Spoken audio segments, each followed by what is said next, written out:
আচ্ছা ঠিক আছে, এটা 1 নম্বর সমীকরণ, এটা 2 নম্বর সমীকরণ। তাহলে বুঝি দাও। আমি বলবো না, এটা হচ্ছে পরিবর্ত পদ্ধতিতে সমাধান। সমাধানটার নাম কি? পরিবর্ত পদ্ধতিতে সমাধান।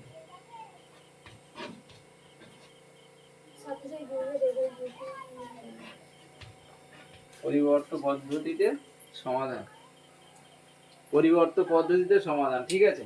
তাহলে বইয়ের অঙ্কটা কি আছে, 2 × x - y = 3 দেওয়া আছে 1 নম্বর সমীকরণ, 2 নম্বর সমীকরণ দেওয়া আছে 5x + 8y = 14। এবারে 1 নম্বর সমীকরণ থেকে আমরা দেখে নিই কি পাওয়া যায়, ঠিক আছে। তাহলে 1 নম্বর সমীকরণ থেকে পাই, 1 নম্বর সমীকরণ থেকে কি পাই করেছে যখন বলতে পারবে, বলো কি হবে এটা। এটা x - y, এইটা উপরে নিয়ে যাবো, 2টাকে উপরে নিয়ে যাবো, তাহলে কি হচ্ছে এটা, এটা এবার y-টাকে উপরে নিয়ে যাবো, তাহলে x সমান কি হলো 3 + y, এখানে x এর মানটা বার করে নিলাম।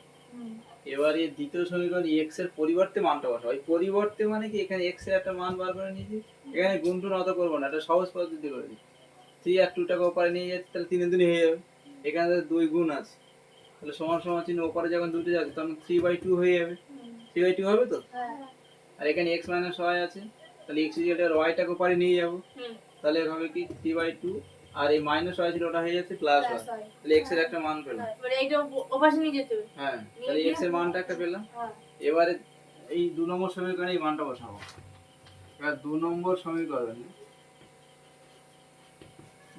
2 নম্বর সমীকরণে x সমান এই যে মানটা আছে 3/2 + y, এটা বসাবো, বসাই, হ্যাঁ এটা বসাই। এবার এখানে বসাবো, আমরা অঙ্কটা আগে লিখি, 5x + 8y সমান কত 14। তাহলে 5 × x, তাহলে 5 এর এই x এর জায়গায় কত বসাবো 3/2 + y, এটা বসাবো, বসাবো তো, প্লাস 8y সমান 14। এই তাহলে x এর বদলে এই যে x এর মানটা কত 3/2 + 5, তাহলে এই x এর জায়গায় কি বসাবো 3/2 + 5, x এর এই মানটা, শুধু x এর জায়গায় মানটা বসাবো, এই x এর জায়গায় এই মানটা বসাবো, আর 5 যেমন ছিল তেমন আছে, গুণ আছে তো 5 × x, 5 × x, তাহলে x এর মান কত এইটা, তাহলে 5 × এই x এর জায়গায় এই মানটা বসাবো, এই মানটা এই x এর বদলে এইখানটা বসিয়েছি, আর তো x নেই, এইটা হলো পরিবর্তন, মানে এই x এর পরিবর্তে মানটা বসাই, এই সমীকরণে x এর এই মানটা বসাই, x এর জায়গায় এই মানটা আমরা বসাচ্ছি, পরিবর্তন। এবার গুণ করো 5 × 3 = 15, উপরে উপরে গুণ হবে 2, এটা কত হবে 5y + 8y, এটা হলো 14, তাই তো। আচ্ছা, এবারে এটা এটা এই করো, এটা যোগ করলে কত 8 + 5 = 13 হবে, তাই তো 13 হয়, আর এখানে 14, ওটা কোপারে নিয়ে যাচ্ছি, তাহলে -15/2, তাহলে এখানে কত হলো লসাগু হলো 14, তাহলে 28, আর এখানে হলো 15, তাহলে কত হবে 13, বা এই 13 না, 28 থেকে 15 বাদ দিলে কত, হ্যাঁ 13ই হবে, 28 থেকে 15 বাদ দিলে কত 13ই হবে, 13 হবে কি, এটা প্লাস আছে, ওপরে দিকে মাইনাস হচ্ছে, ও 18 থেকে 15 বাদ দিলে 5 আর 3 আর 2, ঠিক আছে। তাহলে 13y বা এইটা, তাহলে y সমান কত হবে 13/2, তাই তো, আর এখানে নিচে 13 চলে আসবে, তাহলে 13 13 কেটে গেল, তাহলে y সমান কত হলো হাফ, y এর মান কত পেলাম হাফ, তাই তো, ঠিক আছে। তাহলে y এর মান কত পাওয়া গেল, হাফ পাওয়া গেল। একটুখানি বসানো, একটুখানি করে, তাহলে এটা কি হলো, এর ধারে কত ছিল 14 ছিল, আর 15/2 ওপারে গিয়ে কত হলো -15/2 হলো, এখানে প্লাস ছিল তো, তাহলে ওপারে গেলে কি মাইনাস হবে, এখানে নিচে 2 আছে, তাহলে লসাগু 2ই হবে।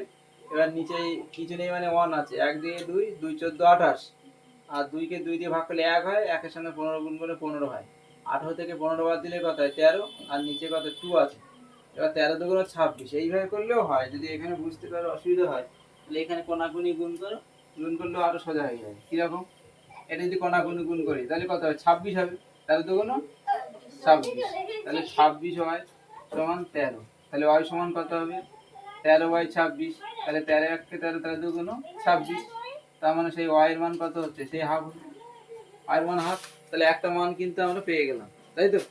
এবারে এই 3 নম্বর সমীকরণে y এর মানটা বসাবো।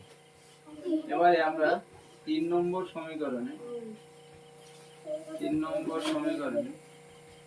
y সমান হাফ এইটা বসাবো, এটা বসাই, তাহলে এটা বসাই, এবার এখানে বসা 5x প্লাস 8, y এর মান কত হাফ সমান এখানে 14, তাই তো। তাহলে 5x সমান কত হলো, এখানে 2 4 8 আমরা কেটে দিতে পারি, তাহলে 14 উপরে নিয়ে গেলে কত হবে 4 সমান কত 10, তাহলে x সমান কত 10, আর নিচে 5 চলে আসবে, 5 দুগুণ 10, তাহলে x সমান কত 2, তাহলে x এর মান হলো 2 আর y এর মান কত হলো হাফ, তাই তো। এই হলো আমাদের সমাধান, একদম ছোট অঙ্ক, ছোট করলে কি যদি একটা করতে থাকে। তাহলে আমি আবার প্রথম থেকে বলে দিই, তাহলে অঙ্কটা কি ছিল 2 × x - y = 3, এটা 1 নম্বর সমীকরণ। 2 নম্বর সমীকরণ ছিল 5x + 8y = 14। এবার বলছে কি এটা পরিবর্ত পদ্ধতি, মানে আমি x এর মানটা এখানে বের করে নিতে পারি বা y এর মানটা বের করে নিতে পারি। যদি x এর মানটা বের করে নিই তাহলে আমি দ্বিতীয় নম্বর সমীকরণে ওই x এর পরিবর্তে মানটা বসাবো। যদি আমি এখানে y এর মানটা বার করি তাহলে ওই দ্বিতীয় নম্বর সমীকরণে কিন্তু y এর পরিবর্তে মানটা বসাবো। তাহলে আমি 1 নম্বর সমীকরণ থেকে কি করলাম, 1 নম্বর সমীকরণ থেকে আমরা কি করেছি না x এর মানটা পেয়ে গেছি, এই x এর মানটা আমরা বের করেছি। এবার 2 নম্বর সমীকরণে আমরা কি করছি, সেই x এর মানটা এই 2 নম্বর সমীকরণে এই x এর পরিবর্তে এই x এর মানটা আমরা বসাচ্ছি, বোঝা গেল। 5x + 8y = 14, তাহলে এবার x এর পরিবর্তে আমরা এই মানটা বসিয়েছি। এবার এটাকে আমরা যেভাবে সমাধান করি আর 5 × 3 = 15/2, এখানেও 5 5 এর সঙ্গে y গুণ করলে 5y, এখানে 8y যা ছিল রয়েছে, আমরা এটাকে ওপারে নিয়ে গেছি, এই দুটো y 5y + 8y মানে 13y, ওটাকে ওপারে নিয়ে গিয়ে সরল করেছি, করে সেখান থেকে আমরা ধাপে ধাপে y এর মানটা পেয়ে গেছি। এবার y এর মানটা যখন আমি পেয়ে যাবো তখন এই দ্বিতীয় নম্বর সমীকরণটা আমরা লিখে নেব। এবার এই দ্বিতীয় নম্বর সমীকরণে y এর মানটা এই যে হাফ, y এর মানটা কত এই যে হাফ, এই হাফ মানটা এই হাফ মানটা আমরা এখানে বসাবো। এই যে 8y আছে, এই y এর পরিবর্তে কি করে হাফের মানটা পেয়েছি, তাই তো। তাহলে এই y এর মানটা এখানে বসাবো। এবার 2 4 8, 4 1 কে 4, আমি একবার করে নিয়েছি আর জায়গা কম বলে 14, তাহলে এই 4 1 কে 4টা উপরে বিয়োগ হবে, তাহলে এই 14 ছিল আর এখানে 4 1 কে 4 উপরে চলে গেল, কি যে কারণ চলে গেল। যা ये चुप